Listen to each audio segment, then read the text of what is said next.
এবং বেশিরভাগের জন্ম তারিখ হলো 1 জানুয়ারি। বাংলাদেশে যত 1 জানুয়ারিতে জন্মগ্রহণ করে পৃথিবীর কোনো দেশে এত জন্মগ্রহণ করে।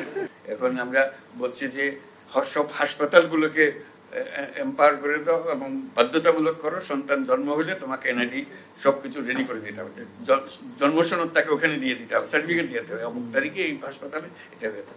দায়ী যারা আছে তাদেরকে বলতে হবে যে তোমাকে এই কাজটা করে দিতে হবে, এটা তোমার বাধ্যতামূলক।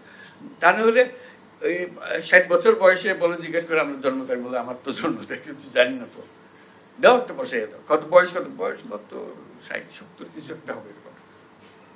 মানুষ নিজের নাম জানে না, এদের নিয়ে আমাদের কাজ করতে, নিজের নাম জানে না। আমাদের অভিজ্ঞতা, আমাদের কাজের মধ্যে অভিজ্ঞতা হলো যে আপনার নাম বলেন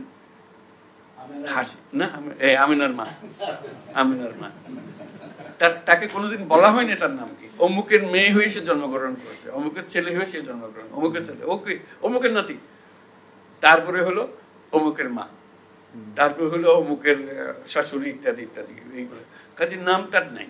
কাজে তাকে নাম দেওয়া, তারিখ স্থাপন করা, আমাদের যত এনআইডি আছে তার মধ্যে 50% হলো যে ভুয়া জন্ম তারিখ, আরো বেশি হইতে পারে। আর আমার জন্ম তারিখ তো আমাদের জানা নেই কেউ। এইভাবে আমরা হয়েছে।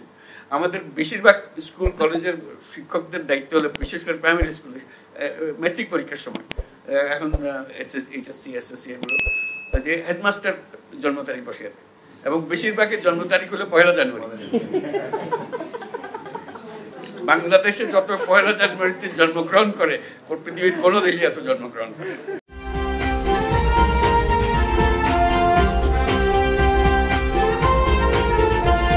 News vision digital multimedia.